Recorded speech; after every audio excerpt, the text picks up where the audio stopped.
Well, I think it's too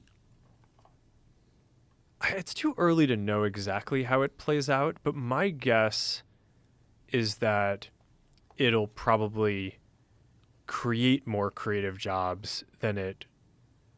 Well, I guess if you look at the history of all this stuff, Mm-hmm. my understanding is like 100 years ago. Um, I don't know if this was 100 or 150 years ago, but it was like at some point not too far along in the grand scheme of things, like the vast majority of people in society were farmers, right? Because they kind of needed to be in order to create enough food for everyone to survive. And then we turned that into like an industrial process, and now it's like 2% of society are farmers, and we get all the food that we need. So what did that free up everyone else to do? Well, some of them went on to do other things that are sort of like creative pursuits or cultural pursuits or other jobs. And then some percent of it just went towards recreation, right? So I think generally people just don't work as many hours today as they did back when everyone needed to farm in order to have enough food for everyone to survive. So I think that trend is sort of played out as technology has grown. And so my guess is that like the percent of people who will be doing stuff that's like physically required for humanity to survive will get to be smaller and smaller as it has.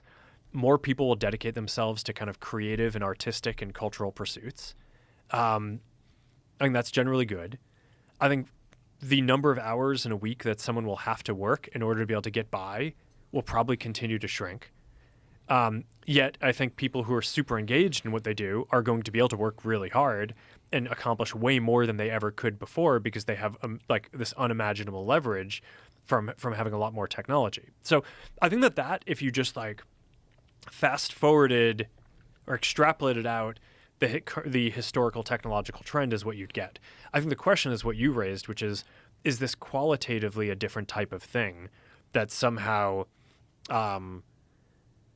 obsoletes people? But I just think when you're asking that, it's just important to remind ourselves that like at every step along the way of human progress and technology, people thought that the technology that we were developing was going to obsolete people. So maybe this time it's really different, but I would guess that what'll happen is that the technology will get integrated into like everything that we do, which again is why I think it's really important that it's open source and that it's widely available.